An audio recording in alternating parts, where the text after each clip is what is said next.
Welcome to the Fire Pit Sessions, episode 50, the lost episode. Welcome, everybody, to take 50 of the Fire Pit Sessions, the lost episode. I'm so glad you're here, and I'm so glad and grateful to all my friends who are helping me make this happen tonight. And I'm going to introduce each and every one as we go along here. But I want to begin with a thank you to Konrad Eek, who really is responsible for helping to make so much of this happen and make this come together. And so I'm going to read the poem that Konrad commissioned for the first book. This is his poem. It's called A Hint of Vermouth. For Konrad Eek, written on Saturday, May 23rd. His first job at 13 as a dishwasher and busser led to a series of odder ones until he achieved the oddest. Artist, a master of the lens, as well as the precise ways to frame the fallout from it so eyes are properly drawn in. And artists have never needed a new, improved way to starve. We are quite gifted in that other art without the aid of pandemics. So it is that when gigs begin to blink out like the old taillights on our Jeep Wrangler ragtop, we drove for 325,000 miles. We shrug our tired shoulders and head to the store for extra bags of beans and brown rice, vermouth, gin, rum, staples. We start to conserve wood and toilet paper and save up newspapers and old magazines, for and as backups, because we know what shit will come. We know how to dial down to near zero. And that's why, as others are still scrambling around, you'll find us already sitting in the backyard, 12 feet apart, sipping gin martinis. Thanks, Konrad. Appreciate it so much.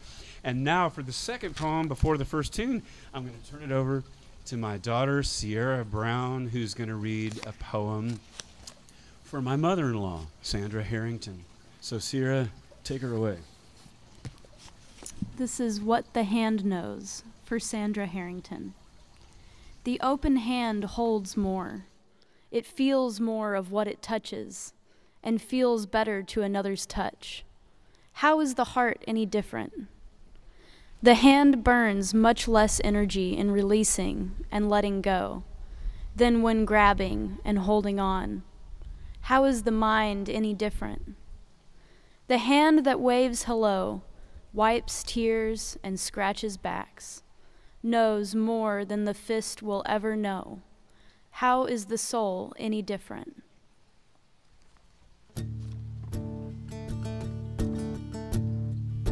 Beautiful. Way to go. Nice. Song-wise, we're going to open up tonight with The Damn Quails, which is an Oklahoma treasure. This is one of those great musical entities that was birthed out of the ever awesome The Deli over on Campus Corner, which has given birth to much great music in this part of the world here in Norman, Oklahoma. So I wanted to honor these guys. A good friend of mine, John Knudsen, was one of the members of this band, and he told me some stories, some I can't repeat, but what I wanted to say was I loved his description of the Damn Quails. He said, if Spinal Tap were of an Americana country group, it would have been the Damn Quails. If anything could go wrong, it did. This is called Through the Fire.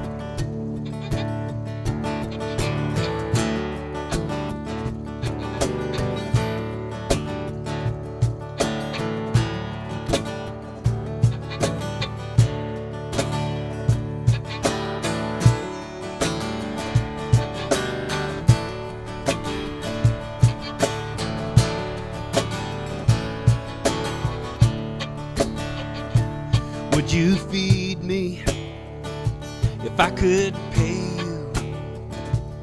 Would you read me answers you'd find?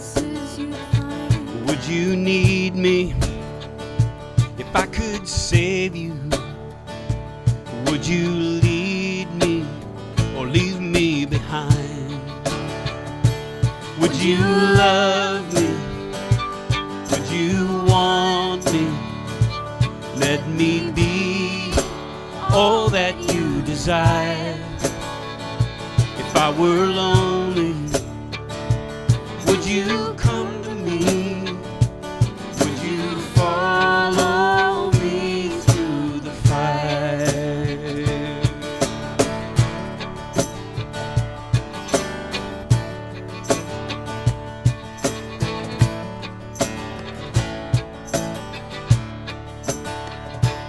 Would you walk with me through the valley?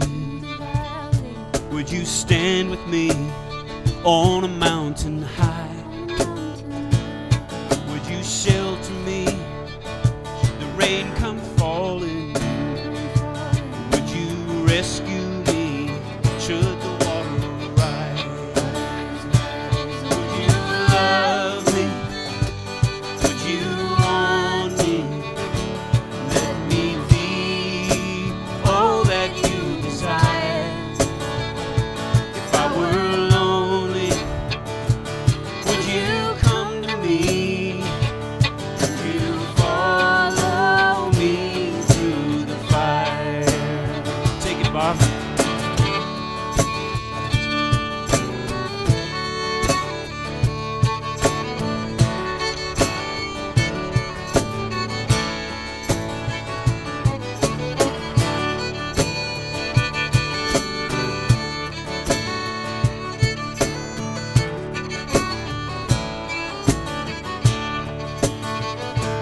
Would you love me? Would you want me? Let me be all that you desire. If I were lonely, would you come to me? Would you follow me through the fire? Follow me through the fire.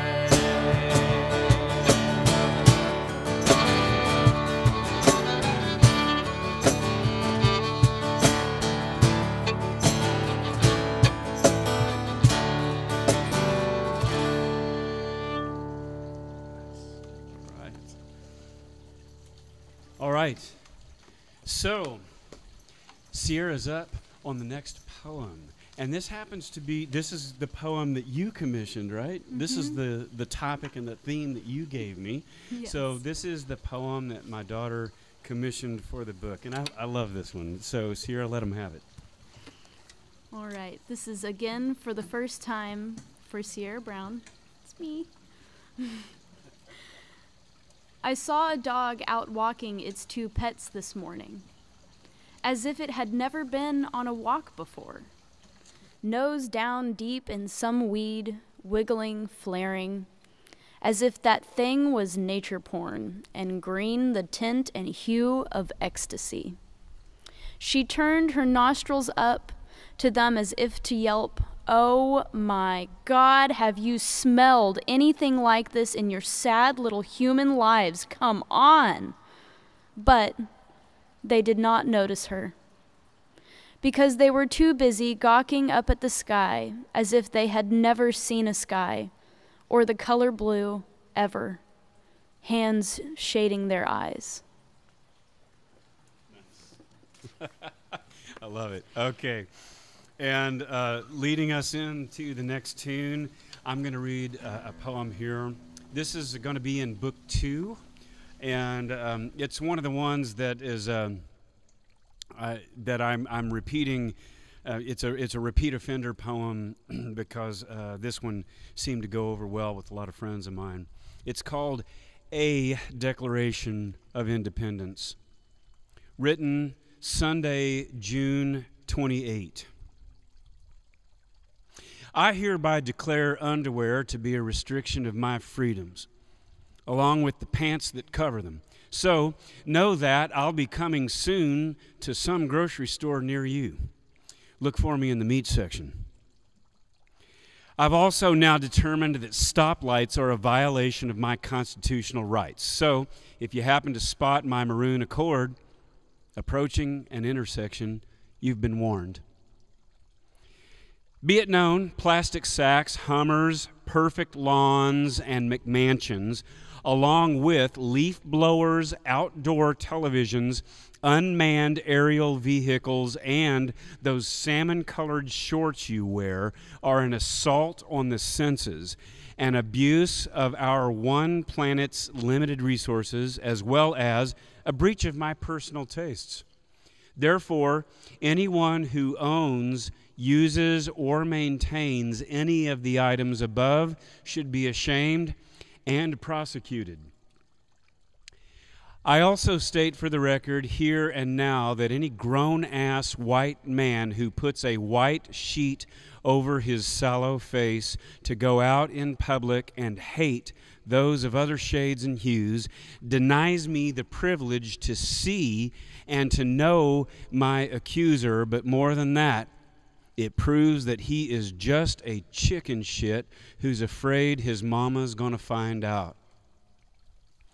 And finally, all persons who willfully ignore science and history, refuse to read books, believe that Rush Limbaugh is a news source, or that Cheerios and beer are one of the major food groups, inhibit my unalienable right to my pursuit of happiness, and thus should be locked up for the rest of my days.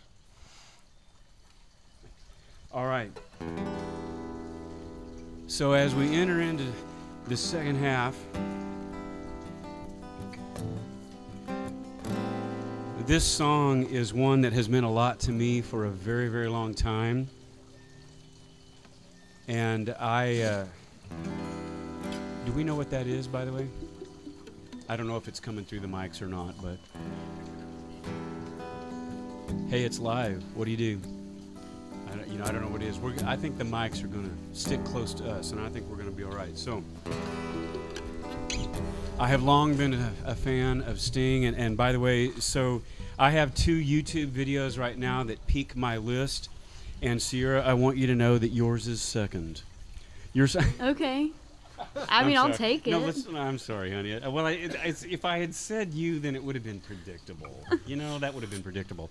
But please, by the way, the name of the song that you did with Matt Denman, that is my personal YouTube sensation at the moment. What is the name of that song? It's called Our Heart's Disease. Our Heart's Disease. Let me tell you, folks, look it up. It's my daughter singing on this amazing song, written by her amazing classical guitar teacher at Class and School for Advanced Studies in Oklahoma City, Matt Denman. And this song just blew me away. And I want you to know who you were beat out by. And it was Sting live at the Kennedy Center honoring Bruce Springsteen. Well, it had to be that, or I just wouldn't be okay. With the song Rise. And let me tell you, if you watch it, you'll see why. All right.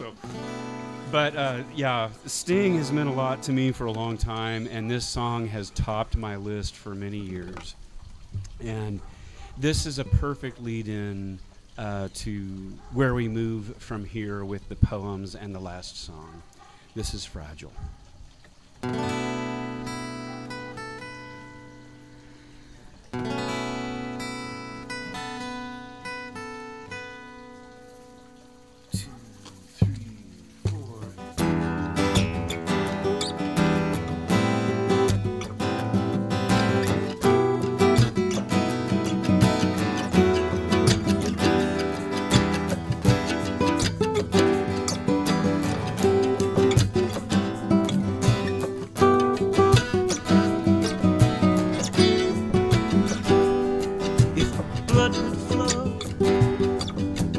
Steel are one, drying in the color of the evening sun. Tomorrow's rain will wash the stains away. There's something in our minds we'll always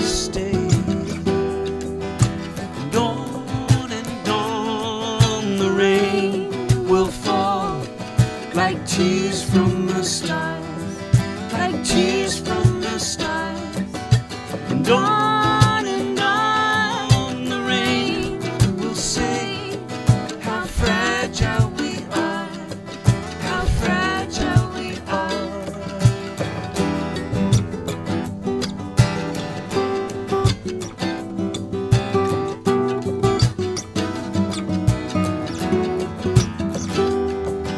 Perhaps this final act was meant to clinch a lifetime's argument, that nothing comes from violence and nothing ever could. For all are spun beneath that angry star, lest we forget how fragile we are. And on the rain will fall like tears from a star, like tears from the stars. And on the rain will say how fragile we are, how fragile we are.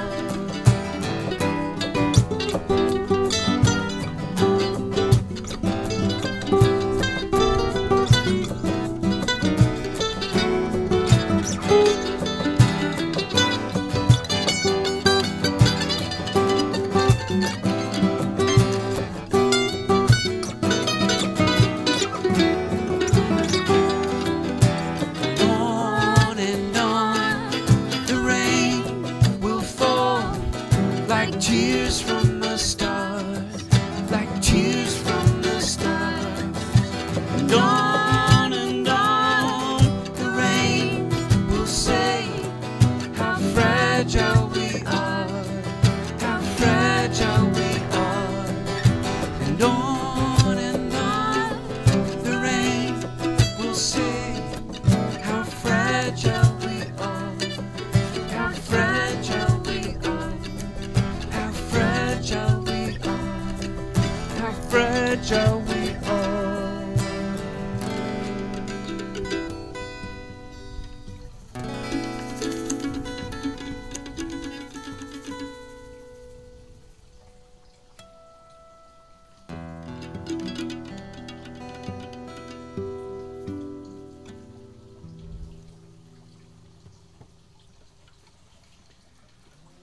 So the two poems we're going to close out with before the last song.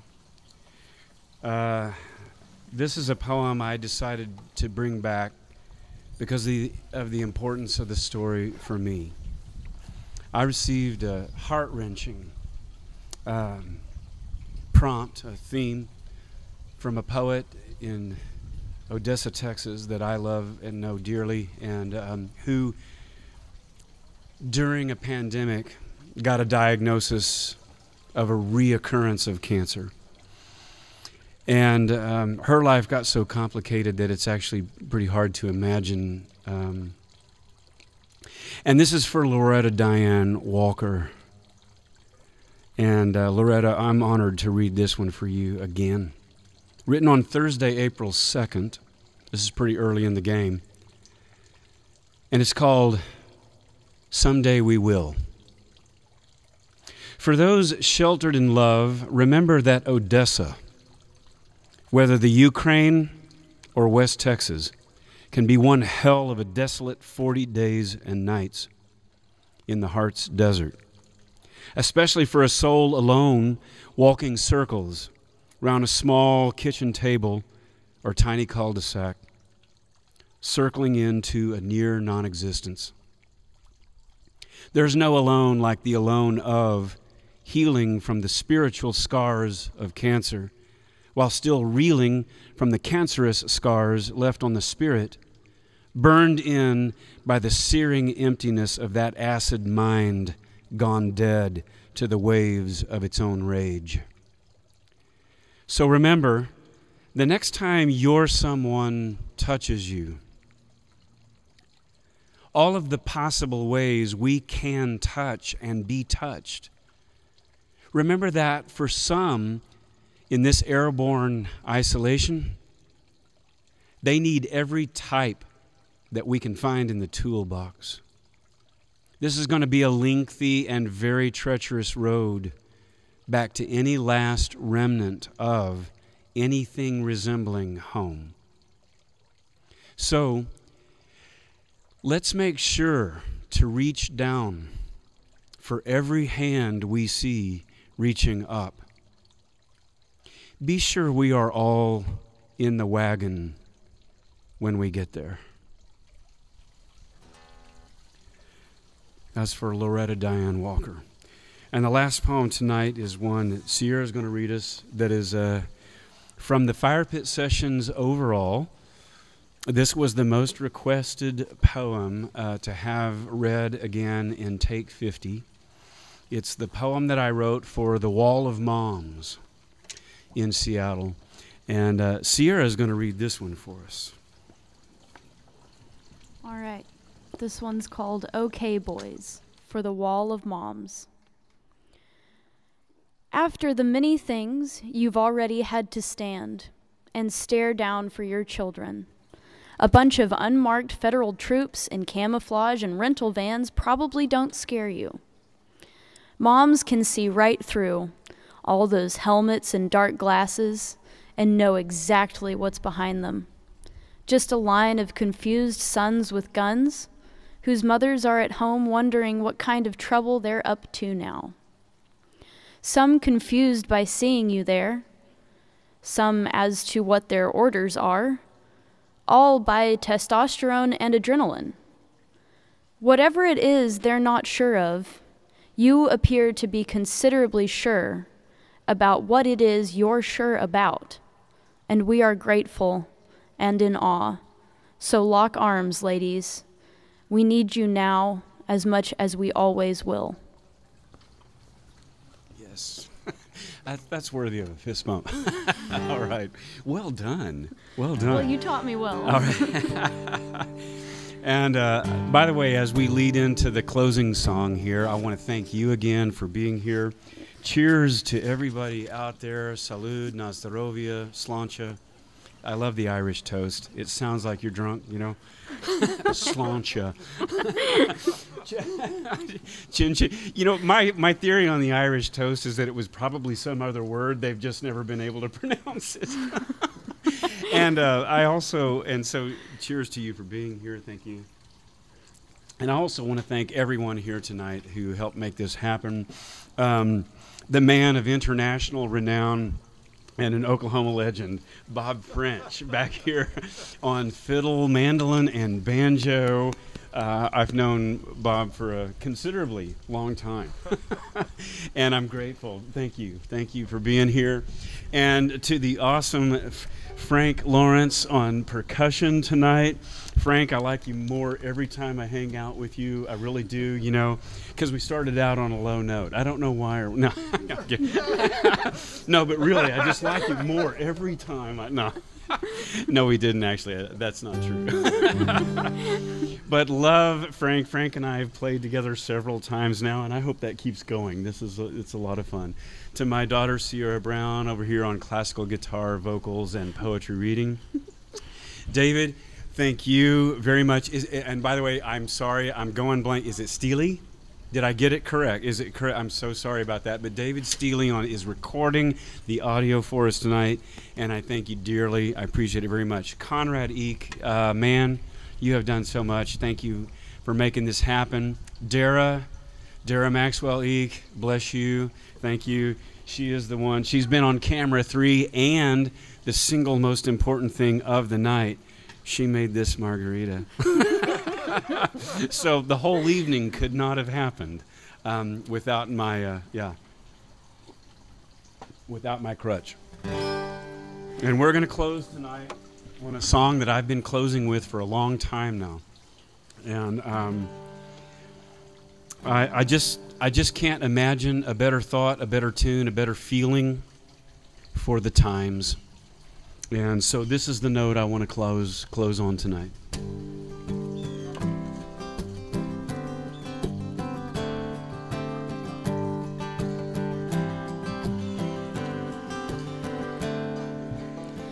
We shall overcome. We shall overcome.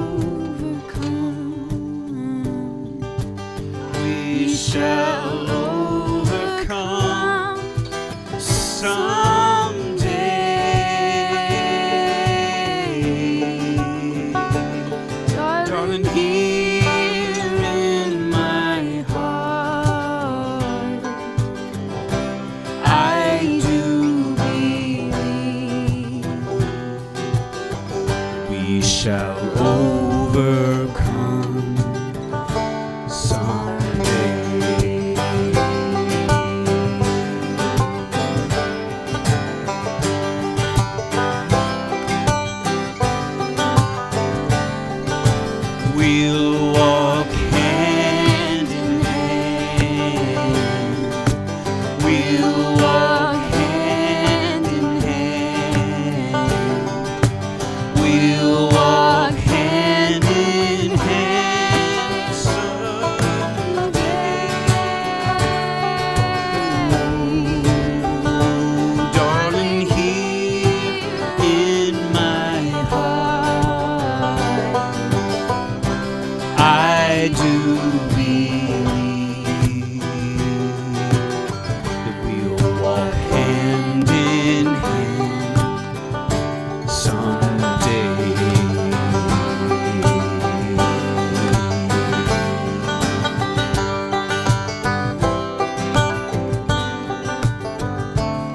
As we lead into the last verse here, which I see as the most important for the time, I want you to think about that person in your life right now that you would want to sing this to. And I want you to join us wherever you are. We shall live in peace. We shall live in peace. We shall live in peace. We shall live in peace someday.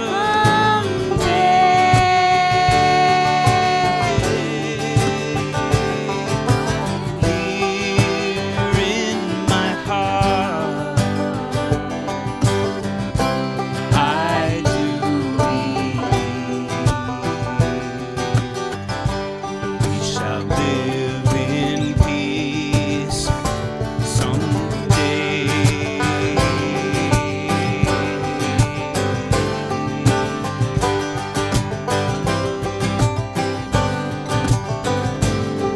Yes, we shall overcome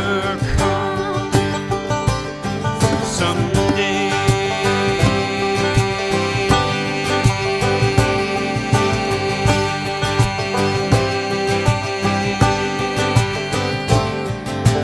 We shall overcome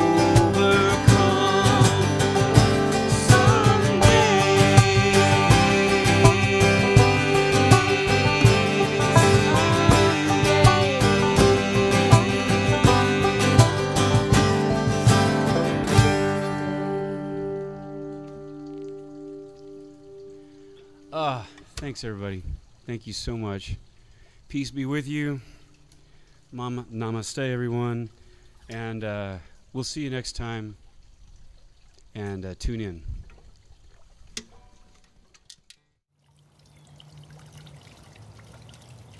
We hoped you enjoyed the Fire Pit Sessions, episode 50. It is important to note that this performance was created following all appropriate CDC guidelines, including but not limited to social distancing and mask use. We also want to reassure you that no koi were harmed in the making of this film. Please share this link to anyone you think might enjoy the film. And remember, wear a mask. Keep your distance.